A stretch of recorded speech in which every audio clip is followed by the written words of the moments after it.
اللہ تعالیٰ نے اس کائنات میں جتنے بھی جاندار پیدا کیے ہیں ان کے پیدا کرنے کے پیچھے اللہ تعالیٰ نے کوئی نہ کوئی حکمت ضرور رکھی ہے، جن کے بارے میں نہ ہی انسان نے کبھی سوچا ہے اور نہ ہی کبھی انسان نے اس پر غور و فکر کیا ہے۔ اللہ تعالیٰ نے اس خوبصورت دنیا میں جہاں انسانوں کو پیدا کیا ہے وہیں چرند پرند اور جانوروں کو بھی پیدا کیا ہے، جس سے اس دنیا کی رونق وابستہ ہے۔ ان کے پیچھے بھی اللہ تعالیٰ کی ایک حکمت ہے۔ اگر ہم غور کریں تو اس دنیا میں کوئی بھی چیز ایسی موجود نہیں ہے جس کے بارے میں ہماری رہنمائی نہ ہوتی ہو یا جس کا کوئی فائدہ نہ ہو۔ اللہ تعالیٰ نے انسانوں کو بھی منع فرمایا ہے کہ وہ ایسی چیزیں نہ کریں جس کے اندر کوئی فائدہ موجود نہ ہو، یعنی کہ لا یعنی فعل کے بارے میں حضور اکرم صلی اللہ علیہ وآلہ وسلم کی حدیث مبارکہ بھی ہے، جس سے معلوم ہوتا ہے کہ انسان کو وہ کام نہیں کرنا چاہیے جس میں کوئی فائدہ نہ ہو یا جس کے پیچھے کوئی راز پوشیدہ نہ ہو، یعنی کہ وہ کام جس کے کرنے سے انسان کو کوئی فائدہ نہ پہنچتا ہو اس کو نہیں کرنا چاہیے۔ اللہ تعالیٰ نے اس دنیا میں جتنی بھی مخلوقات بنائی ہیں ان کا یقینی طور پر کوئی نہ کوئی مقصد ہے۔ آج کی اس ویڈیو میں بھی ہم ایک اللہ کی ایسی مخلوق کے بارے میں ہی بات کرنے جا رہے ہیں جو ہم سب کو بہت ہی پسند ہے، ہمارے گھروں میں پالتو جانور کے طور پر بھی رکھی جاتی ہے، جس کا نام بلی ہے۔ ہم میں سے کوئی لوگ بھی یہ نہیں جانتے کہ بلی آخر اللہ تعالیٰ نے کیوں اور کیسے پیدا کی اور کن حالات میں اللہ تعالیٰ نے بلی پیدا کی تھی، وہ آج اس ویڈیو میں ہم آپ کو بتانے جا رہے ہیں۔ لیکن یہ جاننے کے لیے ویڈیو آخر تک لازمی دیکھیے گا، اور اگر آپ نے ابھی تک ہمارا چینل سبسکرائب نہیں کیا تو فوراً سبسکرائب کیجئے، ساتھ ہی بیل آئیکن پر کلک کریں تاکہ مزید آنے والی ویڈیوز جو ہم وقتاً فوقتاً آپ کے لیے اس چینل پر اپلوڈ کرتے ہیں وہ آپ کو وقت پر ملتی رہیں اور آپ ان سے مستفید ہوتے رہیں۔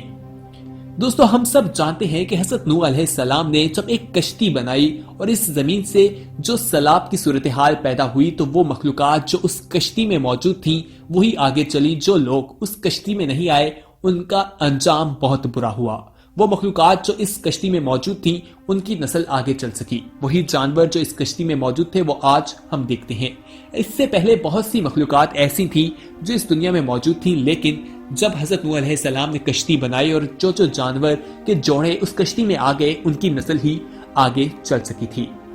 ناظرین، حضرت نوح علیہ السلام کی کشتی میں چوہے بھی بہت موجود تھے اور چوہے نے اس کشتی میں بہت زیادہ بچے بھی دے دیے تھے جو حضرت نوح علیہ السلام کو بہت زیادہ تنگ کرنا شروع ہو گئے تھے۔ حضرت نوح علیہ السلام نے خدا سے اس کی شکایت کی تو حضرت جبرائیل علیہ السلام نے حضرت نوح علیہ السلام سے کہا کہ اے نوح، شیر کی پشت پر ہاتھ پھیرو۔ حضرت نوح علیہ السلام نے ایسا ہی کیا تو شیر کو چھینک آ گئی اور اس کی ناک سے 2 سوراخوں سے 2 نر اور 2 مادہ بلیاں نکل کر گری، جنہوں نے حضرت نوح علیہ السلام کی کشتی میں موجود تمام چوہوں کا صفایا کر دیا۔ یعنی کہ بلی کا وجود اس وقت پیش آیا جب کشتی میں حضرت نوح علیہ السلام کو چوہوں نے بہت زیادہ تنگ کرنا شروع کر دیا، تو انہوں نے اللہ تعالیٰ سے شکایت کی تو اللہ تعالیٰ نے اس وقت ان کو پیدا کیا، یعنی کہ بلیوں کو اس وقت پیدا کیا، ان کی تخلیق اس وقت ہوئی۔ دوستو، اس حوالے سے ہم آپ کو بتائیں کہ اللہ تعالیٰ نے جانوروں کے بھی کچھ حقوق و فرائض رکھے ہیں، ان کے ساتھ انسان کو پیار محبت کے ساتھ پیش آنا چاہیے۔ بلیوں کے حوالے سے بھی کہا جاتا ہے کہ بلیوں کو مارنا نہیں چاہیے، ان کے ساتھ ایسا سلوک نہیں اختیار کرنا چاہیے جو ہمارے معاشرے میں بلیوں کے ساتھ کیا جاتا ہے، یعنی کہ ان کو بہت زیادہ مار بھی دیا جاتا ہے۔ جب وہ ہمارے پاس سے گزرتی ہیں تو ان کے ساتھ برا رویہ اختیار کیا جاتا ہے، تو ایسا بالکل نہیں کرنا چاہیے۔ حقیقت میں یہ جانور ہماری ضروریات کی تکمیل میں ہم انسانوں کے لیے لازم اور ملزم ہے، اس لیے اسلام نے جس طرح ہم انسانوں کو ایذا رسائی کو شرعی جرم قرار دیا ہے، اسی طرح جانوروں کی ایذا رسائی پہ بھی مذہبی گناہ کہا گیا ہے۔ اور اسلام میں جس طرح انسانوں کے ساتھ حسن سلوک کرنا ثواب کا کام ہے، اسی طرح اللہ تعالیٰ نے زمین، آسمان اور ساری چیزوں کو عظیم مقصد اور بندگی کے لیے پیدا فرمایا ہے، اور انسان کے فائدے کے لیے دنیا اور اس کی ساری چیزوں کو پیدا کیا ہے، اور دنیا کی طرح طرح کی مخلوقات کو خوب بنایا ہے اور سنوارا ہے۔ قسم قسم کے حیوانات، چرند پرند بھی اللہ تعالیٰ نے ہی پیدا فرمائے ہیں۔ یہ حیوانات انسانوں کے لیے بہت ہی کارآمد ہیں، ان سب سے ہم انسانوں کی بہت سی ضروریات پوری ہوتی ہیں۔ کچھ جانوروں سے گرم لباس اور کچھ سے کپڑے، کمبل، شال، ٹوپی، خیمہ اور ڈیرے،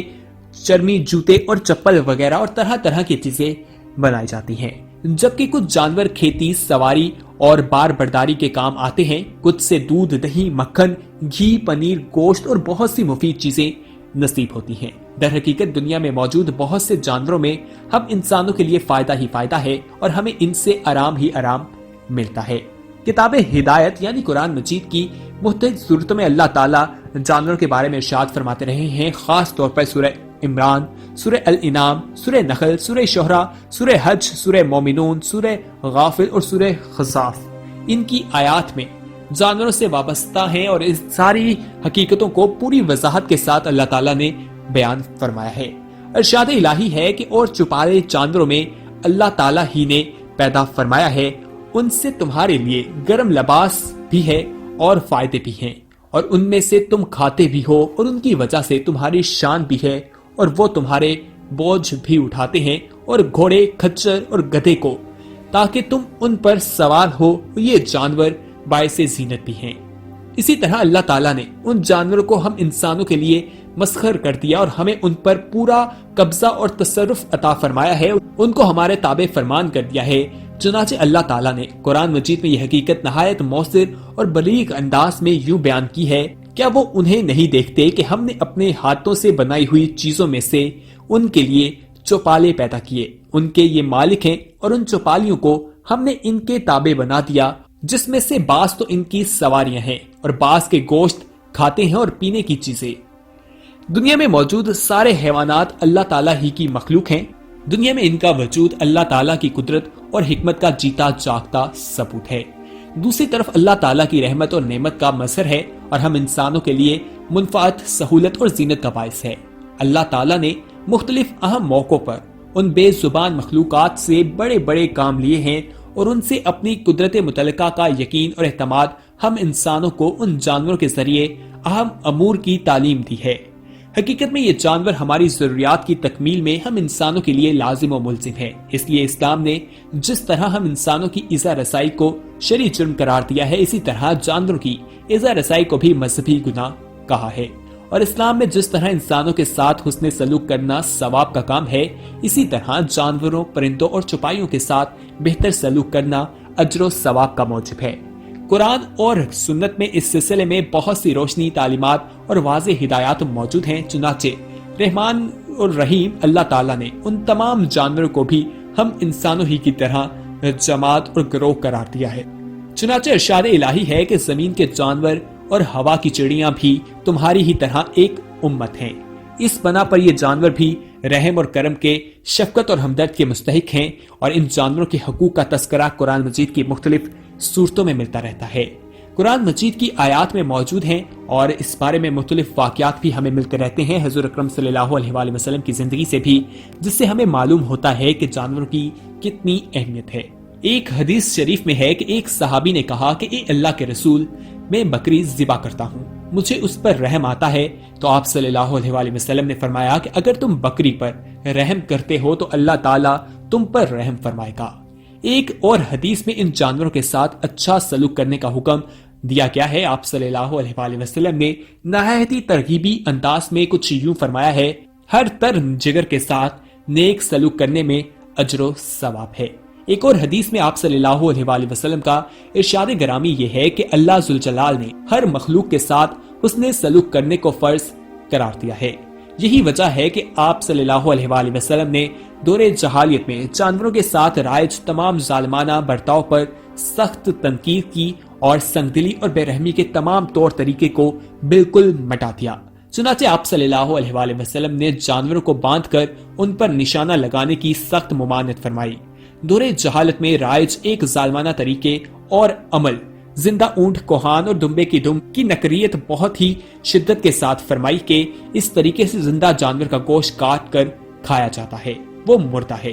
آپ صلی اللہ علیہ وآلہ وسلم نے زندہ جانوروں کو مسلح کرنے، ان کے کسی عضو کو کاٹنے کی ممانعت فرمائی ہے اور ایسا کرنے والے پر لعنت بھیجی ہے۔ اسی طرح اسلام میں بلا ضرورت کسی جانور کے قتل کرنے کو بہت بڑا گناہ قرار دیا گیا ہے۔